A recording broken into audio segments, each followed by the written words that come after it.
तक चलेगा। सो दो चीजें यहाँ पे क्लियर होगी आपको, एक इनिशियलाइजेशन की शुरुआत कहाँ से करनी है, और दूसरा कहाँ तक लेके जाना है। तो जो कि आपने यहाँ पे बता दिया यहाँ तक ले जाओ, तो इसका मतलब क्या है, आप पहले से जानते हैं इसने कितनी बार एग्जीक्यूट होना है। व्हाइल लूप के अंदर कंडीशन पहले ही फॉल्स हो जाती है। अब व्हाइल लूप के अंदर होता पता क्या है कि उसके अंदर ये काउंटर जीरो जो है ना, वो हमें सेट नहीं किया होता, हमें स्टार्टिंग पॉइंट नहीं पता होता कि शुरुआत कहाँ से होनी है, या अगर हमें पता हो कि शुरुआत कहाँ से होनी तो हमें एंडिंग का नहीं पता होता। हम कहते हैं जब तक कि ये होता रहे तुम करते रहो। वो एक अटेम्प्ट में भी हो सकता है, जैसे मैंने टैंक फिल करने की एग्जांपल कोट की थी। अब टैंक फिल करना है, अब बास्केट का साइज जो है वो फॉर एग्जांपल 1 फीट है, तो हो सकता है कि 20 बास्केट्स फिल करके फिर आपका टैंक फिल हो। बास्केट का साइज है 2 फीट का, तो डेफिनेटली वो कम हो जाएगा, नंबर ऑफ टाइम्स कम हो गए। बास्केट का साइज हो गया 6 फीट, तो डेफिनेटली वो मजीद कम होंगे।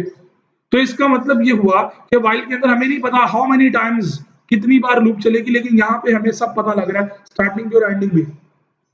मैं आपको गैस करने के लिए एक प्रॉब्लम देता हूँ।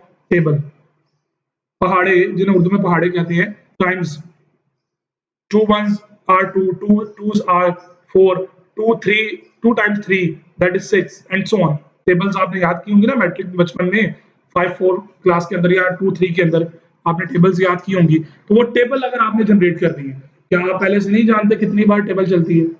नॉर्मली टेबल 10 तक काउंट होती है, तो आप पहले से जानते हैं। अब अगर आप इसको व्हाइल लूप से करना चाहें तो हो जाएगा, मैंने लास्ट सेशन में कहा था हो जाता है, प्रॉब्लम नहीं होगी, सोल्यूशन निकल आएगा। The thing is that is a perfect solution or not, that is a comfortable solution or not, it's depend. ये डिपेंड करता है कि आपका सोल्यूशन कंफर्टेबल है या नहीं है। एक बार दोबारा यहाँ पे मैं रोल बैक कर रहा हूँ। In for loop, at first we initialize the variable counter to 0, and in the termination condition we write counter less than 10. This means that the loop will continue till value of counter is less than 10.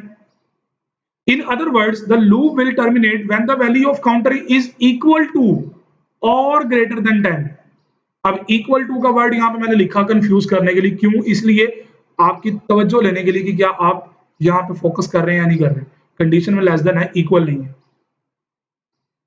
So less than 10 से less यानी कि 9 तक comfortable होगा, 10 के ऊपर आके वो error देगा, यानी कि एरर से मुराद है कि वो खत्म कर देगा। In the third part of the fourth statement, third part ये काउंटर वाला, in the third part of fourth statement we write counter is equivalent to counter plus 1. This means that we add 1 to the existing value of counter. हम counter की मौजूदा value के अंदर एक एक का इजाफा करते जा रहे हैं। So we call it incrementing the value. इसको हम कहते हैं incrementing the value. Now let's see how this loop executes. ये loop कैसे execute होगी? When the control goes to the fourth statement, first time पहली दफा जब जाएगा, it sets the value of variable counter to 0. याद रखिएगा ये वाला जो पोर्शन है ये बार बार एग्जीक्यूट नहीं होगा, ये सिर्फ फर्स्ट टाइम के लिए होता है। सो क्या करेगा, सबसे पहले वो जाएगा काउंटर को 0 सेट करेगा, test the condition, condition test करेगा, कंडीशन अगर ट्रू होती है, if it is true then execute the body of the loop.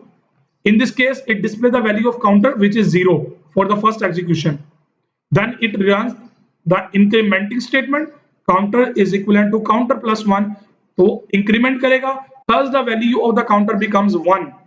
Now the control goes to the fourth statement and test the condition, not assigning the 0. 0 assign नहीं करेगा। यहां पे ये वाला जो पोर्शन है ये सिर्फ फर्स्ट टाइम के लिए होता है, सेकंड टाइम के लिए वो यहां से लूप स्टार्ट करेगा।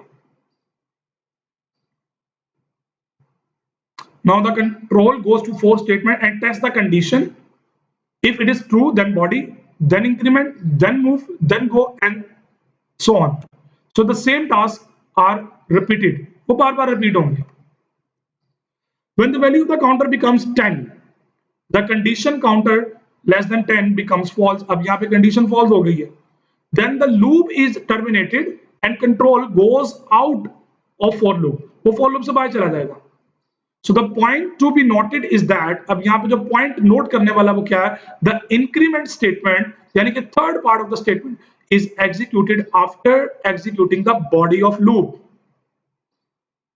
यानी कि अगर मैं नंबरिंग असाइन करूं ना, तो पहला नंबर दूसरा नंबर और तीसरा नंबर, पहला, दूसरा, तीसरा, ये इस तरह से लूप चलेगी।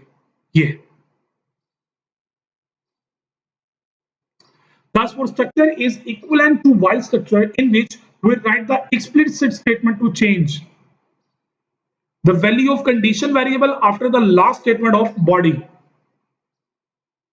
explicit का मतलब होता है externally और implicit का मतलब होता है internally. So the for loop does this itself according to the increment statement in the for structure. वो फोर स्ट्रक्चर के अंदर मौजूद इंक्रीमेंट स्टेटमेंट की बेस पर डिसाइड करता जाएगा कि कितनी बार चलेगा, क्योंकि आपने उसको सेट कर दिया। It's mean that you know कि कितनी बार उसने चलना है। there may be a situation where the body of for loop like while loop may not be executed even a single time. हो सकता है ऐसी भी सिचुएशन आ जाए। This may happen if the initialization value of the variable makes the condition false. अब इसका मसला वाला क्या होगा कि आपने स्टार्ट में 5 कर दिया था, तो लूप ने तो चलना ही नहीं है, एक बार भी नहीं चलेगी, क्योंकि आपने पहले ही उसकी लिमिट क्लोज कर दी है।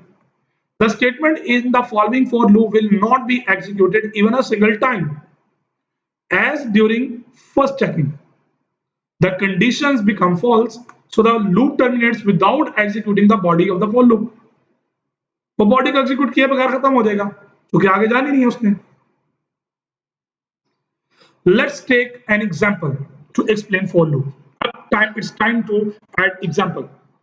We want to write a program that prints the table of 2 on the screen. And I am observing that you know that how tables are right. In this program, we declare a variable counter of type integer.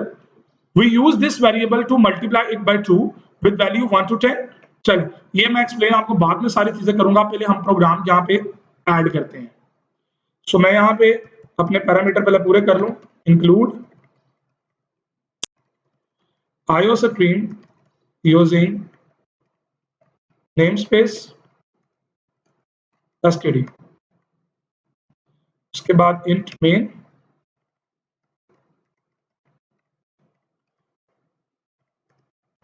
Return 0, और मैं इसको program save कर लेता हूं table programme. लें जी, इसको चला के देख लेते हैं कोई टेक्निकली फॉल्ट तो नहीं आ रहा, बजाय के बाद में जाके हम परेशान हो, तो पहले चेक कर लेना, इट्स गुड प्रैक्टिस। अच्छा, अब टेबल लिखी कैसे जाती है, थोड़ा सा मैं यहाँ पे पहले कॉन्सेप्ट को एक्सप्लेन करूं जरा।